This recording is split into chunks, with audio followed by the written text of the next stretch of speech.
17/5/73 की मुरली की हेडिंग है जैसा लक्ष्य वैसा लक्षण।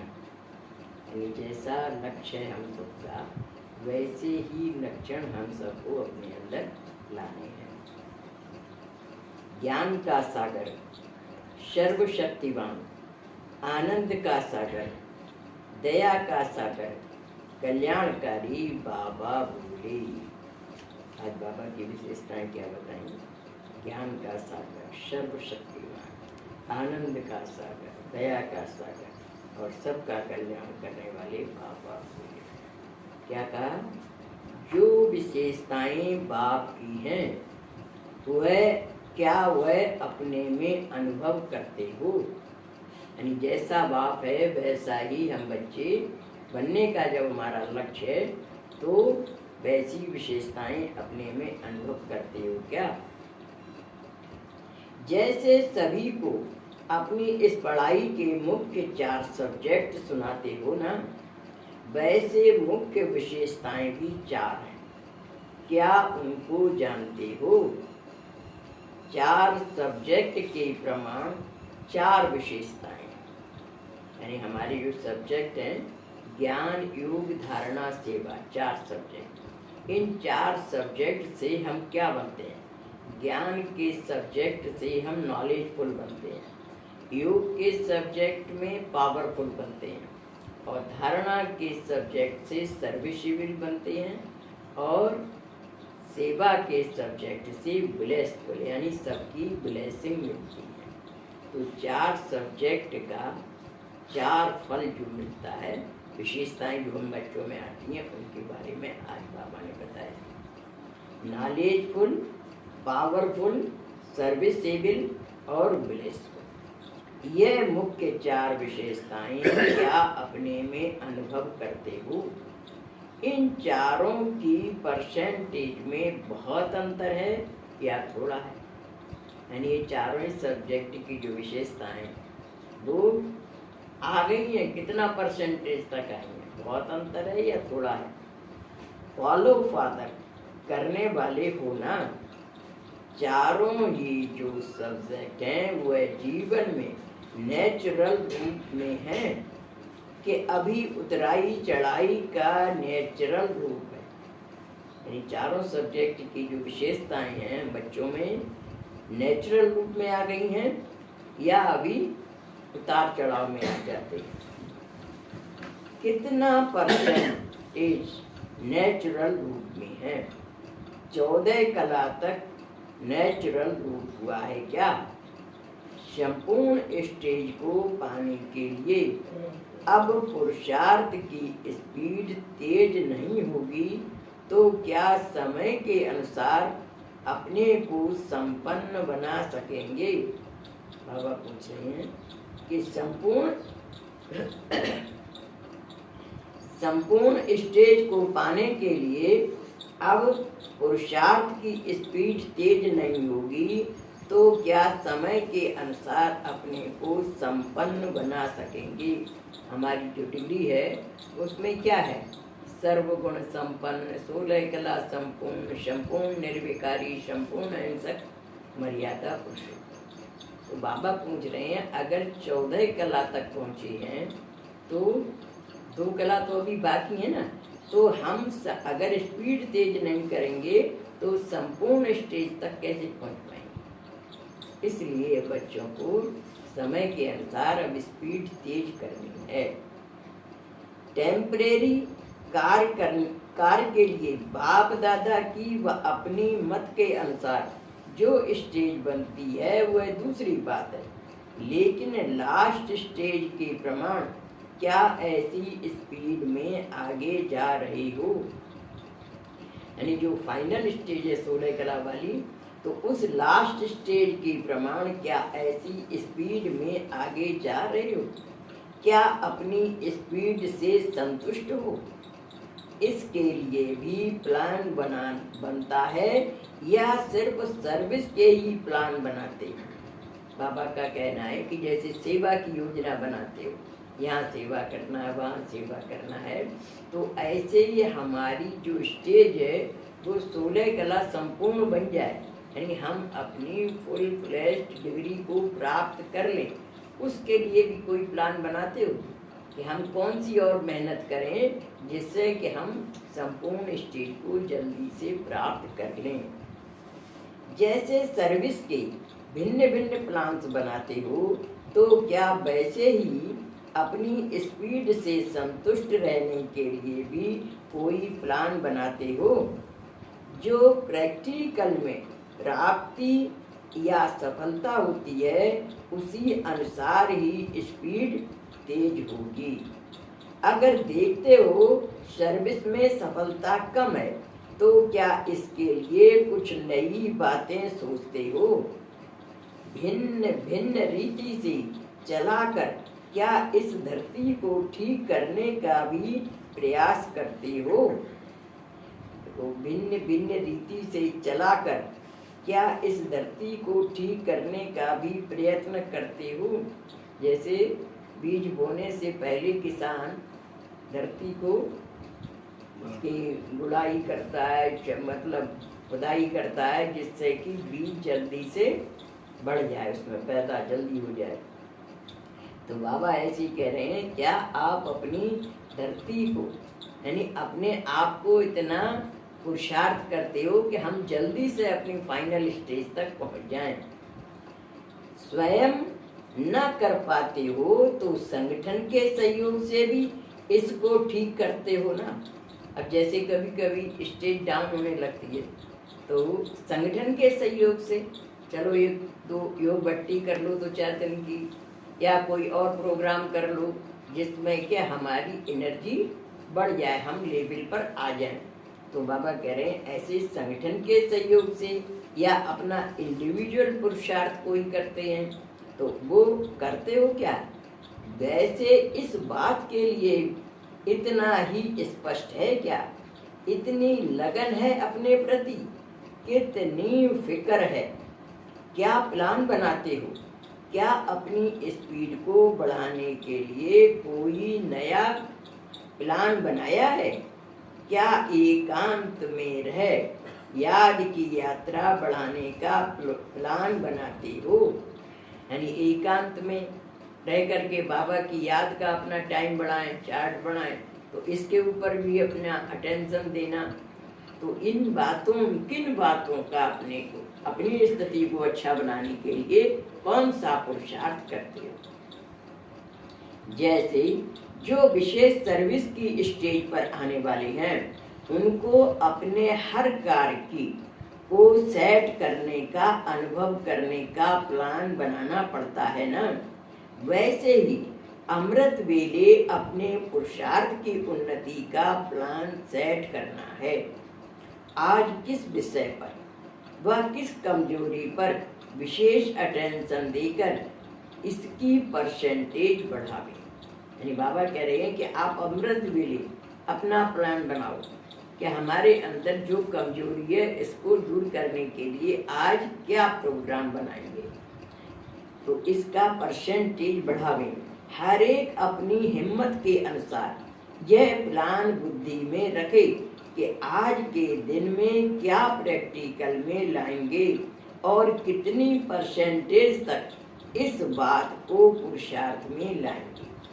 अपनी दिनचर्या के साथ यह सेट करो और फिर रात को यह चेक करो कि अपनी सेट की हुई पॉइंट को कहाँ तक प्रैक्टिकल में और कितनी परसेंटेज तक धारण कर सके। यानी जो हमने सुबह योजना बनाई थी उसमें हम कहाँ तक सफल हुए, कर सके। यदि नहीं कर सके तो उसका कारण क्या था, और किया तो किस किस विशेष युक्ति से अपने में उन्नति का अनुभव किया। यह दोनों रिजल्ट सामने लानी चाहिए। और अगर देखते हो कि जो आज का लक्ष्य रखा था उसमें उतनी सफलता नहीं हुई, वह जितना प्लान बनाया उतना प्रैक्टिकल नहीं हो पाया, तो उसको छोड़ नहीं देना चाहिए। यानी आज मान लिया जाए आपने योजना बनाई और दिन में कोई मेहमान आ गए, कोई कारण हो गया कि आप जो योजना बनाई तो उसको पूरा नहीं कर पाई, तो इसका मतलब नहीं है कि आप छोड़ दो, दूसरे दिन पर योजना ही नहीं बनाओ। प्रोग्राम तो अपनी सेल्फ प्रोग्रेस के लिए हर एक को बनाना चाहिए। हर एक स्टूडेंट जानता है कि मेरा कहाँ कहाँ वीक पॉइंट है, और उस वीक पॉइंट को फुलफिल करने के लिए पुरुषार्थ भी हर एक को अपना इंडिविजुअल करना होता है। तो इस तरीके से अगर एक दिन किसी कारणवश सक्सेसफुल नहीं हो पाई हो तो निराश नहीं हो, दूसरे दिन फिर उस कार्य को करने का प्रोग्राम बनाओ। तो छोड़ नहीं देना चाहिए। जैसे स्थूल कार्य में लक्ष्य रखने से अगर किसी कारणवश वह अधूरा हो जाता है तो उसको संपन्न करने का प्रयत्न करते हो ना, वैसे ही रोज के इस कार्य को लक्ष्य रखते हुए संपन्न करना चाहिए। एक बात में विशेष अटेंशन होने से विशेष बल मिलेगा। कोई भी कार्य करते हुए स्मृति आएगी और स्मृति स्वरूप भी हो ही जाएंगे। जैसे एक्सटर्नल नॉलेज में भी अगर कोई पाठ पक्का किया जाता है तो जैसे उसको दोबारा, तीसरी बार, चौथी बार पक्का किया जाता है और उसे छोड़ नहीं दिया जाता है, ऐसे ही इसमें भी अपना लक्ष्य रखकर एक एक बात को पूरा करते जाओ। इसमें अलबेलापन नहीं चाहिए, यानी अलबेले नहीं हो जाओ कि आज नहीं हो पाया, कल ये कारण हो गया नहीं हो पाया तो अब नहीं होगा, डिसअपॉइंट नहीं हो। दूसरे दिन, तीसरे दिन अपना पुरुषार्थ करते रहो। तो सोच लिया, प्लान बना लिया, लेकिन प्रैक्टिकल करने में यदि कोई परिस्थिति सामने आई तो संकल्प की दृढ़ता होगी कि करना ही है, तो उतनी ही दृढ़ता संपूर्णता के समीप लाएगी। यानी अगर उसको उतनी ही दृढ़ता से कि मुझे करना ही है, मान लिया जाए एक दिन, दो दिन कोई बाधा आ गई, नहीं कर पाए, फिर आप डिसअपॉइंट हो गए, छोड़ दिया, तो लक्ष्य तक नहीं पहुंच पाएंगे ना। इसलिए निराश नहीं होना है, बराबर सतत तीसरे दिन, चौथे दिन पुरुषार्थ करते रहो, एक न एक दिन मंजिल पर पहुंच ही जाएंगे। तो उतनी ही दृढ़ता संपूर्णता के समीप लाएगी। जितनी दृढ़ता से आप उसको फॉलो करेंगे उतनी ही संपूर्ण स्टेज आपके नजदीक आती जाएगी। वर्तमान समय प्लान भी है, लेकिन इसमें कमी क्या है? दृढ़ता की। योजना बनाते हैं, लेकिन उस योजना को अगर किसी कारणवश सक्सेसफुल नहीं हो पाता है तो डिसअपॉइंट हो जाते हैं, निराश हो जाते हैं, दूसरे दिन छोड़ देते हैं। तो यहाँ परमात्मा करें कि दृढ़ता पूर्वक उसको फॉलो करो। दृढ़ता से अगर करेंगे ना तो वो जरूर सक्सेस मिलेगी। दृढ़ संकल्प नहीं करते हो, विशेष रूप में अटेंशन देकर दिखावे की वह कमजोरी है। कह रहे हैं कि दृढ़ संकल्प नहीं करते हो, विशेष रूप में अटेंशन देकर दिखावे की वह कमजोरी है।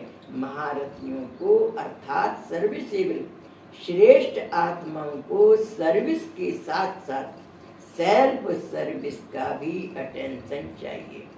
अभी आपको जो मुरली आती है ना, इसमें लास्ट में क्या लिखा होता है? धारणा सार। पहले ये नहीं लिखा होता था, पहले वहां पर लिखा होता था दृढ़ संकल्प, ये शब्द लिखा होता था दृढ़ संकल्प। तो उस दिन हमें ये दृढ़ संकल्प करना है, जो धारणा सार है उसको हमें जीवन में अपनाना ही है। तो बाबा यहाँ पर भी उसी दृढ़ संकल्प के ऊपर एम्फेसिस दे रहे हैं कि दृढ़ संकल्प नहीं करते हो, विशेष रूप में अटेंशन देकर दिखावे की वह कमजोरी है। महारथियों को अर्थात सर्विसेबल श्रेष्ठ आत्माओं को सर्विस के साथ सेल्फ सर्विस का भी अटेंशन रखना चाहिए। यानी हम बाहरी सेवा में तो लग जाते हैं, लेकिन हमारी आंतरिक स्थिति कैसी है इस पर हम ध्यान नहीं देते। कभी बेमन है, कभी अनख भी आ रहा है, किसी से अरुचि भी है, किसी से कंप्लेन है, सेटिस्फेक्शन नहीं है। तो ये अंदर की जो कमजोरियां हैं ये हमारी सेल्फ सर्विस करके दूर करनी। कि हमारी आंतरिक स्थिति अच्छी होगी तो आपकी थोड़ी सी मेहनत से ज़्यादा सफलता मिलेगी। और अगर आंतरिक हलचल चल रही है, बाहर कर्म तो कर रहे हैं, सेवा तो कर रहे हैं, तो पूरी सफलता नहीं मिलेगी। इसलिए हमारी सेल्फ सर्विस यानी हमारी आंतरिक स्थिति बहुत अच्छी होनी चाहिए। हम क्या कर रहे हैं? नए विश्व का निर्माण कर रहे हैं। नए विश्व के साथ साथ हम अपने भाग्य का भी निर्माण कर रहे हैं, क्योंकि हमें मार्क्स किस में मिलेंगे? हमारी इंटरनल पोजीशन पर मिलने वाले। इसलिए हर एक विद्यार्थी को कोई भी सेवा कर रहे हो, बोझ से तो नहीं कर रहे, भारी मन से तो नहीं कर रहे, बहन जी ने कहा है तो करना ही पड़ेगा, ऐसे कर रहे हो क्या? हम अपना भाग्य बनाने के लिए कर रहे हैं। जो कर रहा है वो किसी पर कोई एहसान नहीं कर रहा है। हम कर रहे हैं तो अपना भाग्य बना रहे हैं, आप कर रहे हैं तो आप अपना भाग्य बना रहे हैं। हर एक स्टूडेंट को उसके इंटरनल पोजीशन के ऊपर नंबर मिलते हैं। तो इसलिए हमारी आंतरिक स्थिति बहुत अच्छी होनी चाहिए। एक है सेल्फ सर्विस, दूसरी है विश्व कल्याण के प्रति सर्विस। क्या दोनों का बैलेंस ठीक रहता है? अभी इस प्रमाण अपने श्रेष्ठ संकल्प को प्रैक्टिकल में लाओ। यानी दोनों स्थितियां ठीक है कि विश्व कल्याण के लिए भी हमारे वाइब्रेशन तभी सक्सेसफुल होंगे जब हमारी इंटरनल पोजीशन होगी। जैसे देखो, माँ है, बच्चे को डांटती है, मारती है, लेकिन फिर भी बच्चा माँ के पास ही जाता है। क्यों जाता है? क्योंकि माँ की जो आंतरिक भावना है वो डांटने और मारने के पीछे भी उसके कल्याण की भावना रहती। तो इसलिए उसकी आंतरिक भावना उसको प्रभावित करती है बच्चे को, इसलिए बच्चा फिर भी माँ के पास जाता है। दूसरा अगर मारेगा डांटेगा तो शायद उसके पास नहीं जाएगा, लेकिन माँ के पास जाता है। तो ऐसे ही हमारे अंदर अगर मातृत्व जैसा भाव है, कल्याण की भावना है हर एक आत्मा के प्रति, तो वो हमारे वाइब्रेशन भी काम करते हैं, अंदर की भावना काम करती है और उसका रिफ्लेक्शन होता है कि उन आत्माओं को टचिंग होती है, उनके ऊपर भी प्रभाव पड़ता है। तो बाबा यही बात कह रहे हैं, एक है सेल्फ सर्विस, दूसरी है विश्व कल्याण के प्रति सर्विस। क्या दोनों का बैलेंस ठीक रहता है? अभी इस प्रमाण अपने श्रेष्ठ संकल्प को प्रैक्टिकल में लाओ।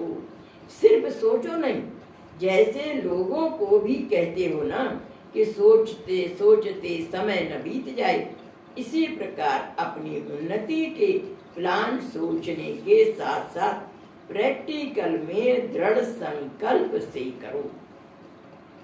अगर रोज एक विशेषता को सामने रखते हुए अपने प्लान को प्रैक्टिकल में लाओ तो थोड़े ही दिनों में अपने में महान अंतर महसूस होगा।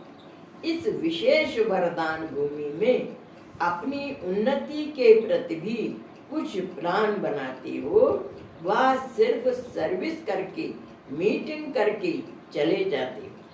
यानी माउंट आबू विशेष वरदान भूमि है, तो उस विशेष वरदान भूमि की महत्ता बताते हुए बाबा कह रहे हैं कि इस विशेष वरदान भूमि में अपनी उन्नति के प्रति भी कुछ प्लान बनाते हो या सिर्फ सेवा करके, मीटिंग करके ही चले जाते हो? अपनी उन्नति के लिए रात का समय तो सभी को है। यानी मान लिया जाए अगर दिन में आपको काम करना है, सेवा में बिजी रहते हो, तो बाबा कह रहे हैं रात का समय तो सभी को है ना, तो रात को प्लान बनाओ। रात का समय तो सभी को है। जब विशेष सर्विस प्लान प्रैक्टिकल में लाते हो तो क्या उन दिनों में निद्रा जीत नहीं बनते हो? यानी बाबा इस बात के ऊपर कह रहे हैं कि जब कोई विशेष प्रोग्राम होता है तो अपन उसको प्रैक्टिकल में लाते हैं। जैसे किसी बच्चे की शादी करनी होती तो माँ बाप को क्या होता है, रात को भी जागना पड़ता है। बच्चे का एग्जामिनेशन है या अपना ही कोई एग्जामिनेशन है तो अपन रात को भी जाग करके पढ़ाई करते हैं। तो बाबा कह रहे हैं तो फिर आप रात को भी जाग करके योजना बना सकते हो। तो निद्रा जीत नहीं बन जाते हो क्या? अपनी उन्नति के प्रति अगर निद्रा का भी त्याग किया तो क्या समय नहीं मिल सकता है? यहाँ तो और कार्य ही क्या है? जैसे और प्लान्स बनाते हो वैसे अपनी उन्नति के प्रति भी कोई विशेष प्लान प्रैक्टिकल में लाना चाहिए। यहाँ जो भी उन्नति का साधन प्रैक्टिकल में लाएंगे उसमें सभी तरफ से सहयोग की लिफ्ट मिलेगी। यानी अगर माउंट आबू में बाबा कह रहे हैं वरदान भूमि है, वहाँ पर कोई प्लान बनाएंगे तो आपको सहयोग की लिफ्ट मिलेगी।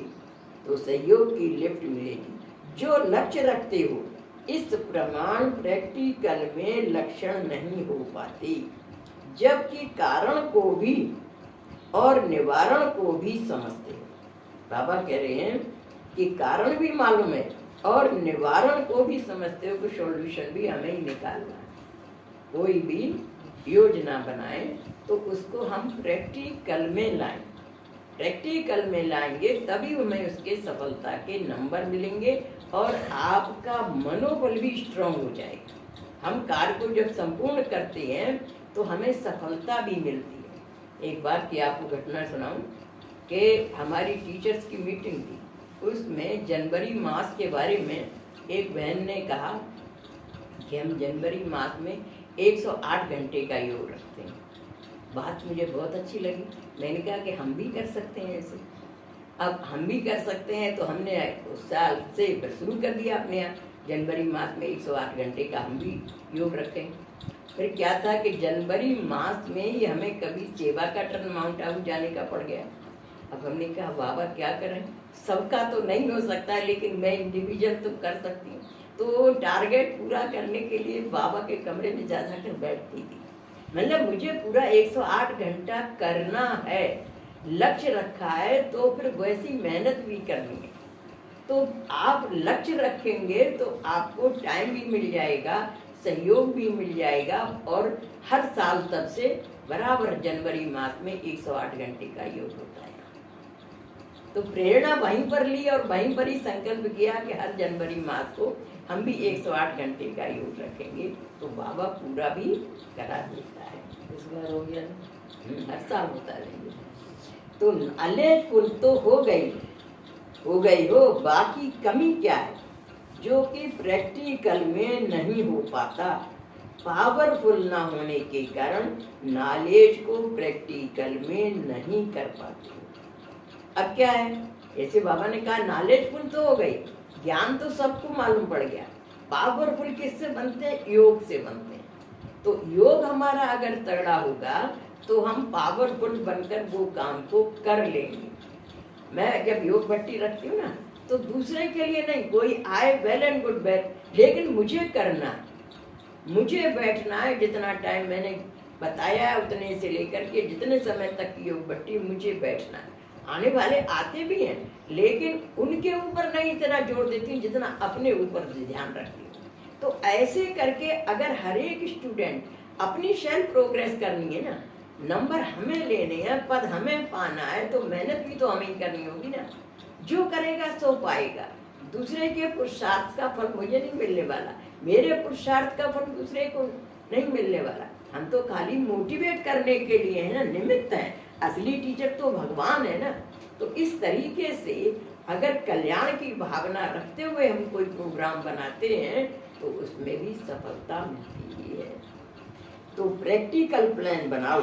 अगर अभी तक आप लोग ही तैयार नहीं होंगे तो आप लोगों की वंशावली कब तैयार होगी? वंशावली माने आपसे पीछे आने वाले बच्चे क्या होंगे? आपकी वंशावली कहलाएंगे। तो आप लोगों की वंशावली कब तैयार होगी? प्रजा कब तैयार होगी? प्रजा में बहुत से ऐसे बच्चे आएंगे जैसे थोड़े से ही मतलब ज्ञान सुना है, 7 दिन का कोर्स करके बैठ गए हैं, कहाँ जाएंगे? बाबा तो कहता है ना, ज्ञान का फल तो जरूर मिलना है। 33 करोड़ में तो आ ही जाएंगे, कहीं ना कहीं प्रजा में तो आ ही जाएंगे, लेकिन पद ऊंचा नहीं पा पाएंगे। तो बाबा ऐसे कह रहे हैं, प्रजा कब तैयार होगी? इस बारी प्रैक्टिकल में कुछ करके दिखाना। पुरुषार्थ में हरेक के बहुत अच्छे अनुभव होते हैं, जिस अनुभव के लेन देन से एक दूसरे की उन्नति के साधन सुनते अपने में भी बल भर जाता है। ऐसा क्लास कभी करते हो क्या? अच्छा, ओम शांति। अब इसमें बाबा ने कहा कि पुरुषार्थ में हरेक के बहुत अच्छे अनुभव होते हैं। कभी कभी क्या होता था, हम लोग जब जाते थे तो रास्ते में माउंट आबू जा रहे हैं, खाली बैठे हैं ट्रेन में, तो एक दूसरे से अनुभव की लेन देन करते थे कि आपको कैसे कैसे अनुभव हुए। तो उन अनुभवों से भी हमें सुनने से बहुत लाभ मिलता है। जब बाबा ने इसकी ऐसी मदद की तो मेरा भी तो बाबा है ना, मैं भी उसी हक से कह सकती हूँ बाबा मेरी भी मदद करो, तो बाबा करेगा। तो इस तरीके से हमें कभी कभी अपने अनुभव की भी लेन देन करनी चाहिए, जिस अनुभव के लेन देन से एक दूसरे की उन्नति के साधन सुनते अपने में भी बल भर जाता है। ऐसा क्लास कभी करते हो क्या? अच्छा, ओम शांति।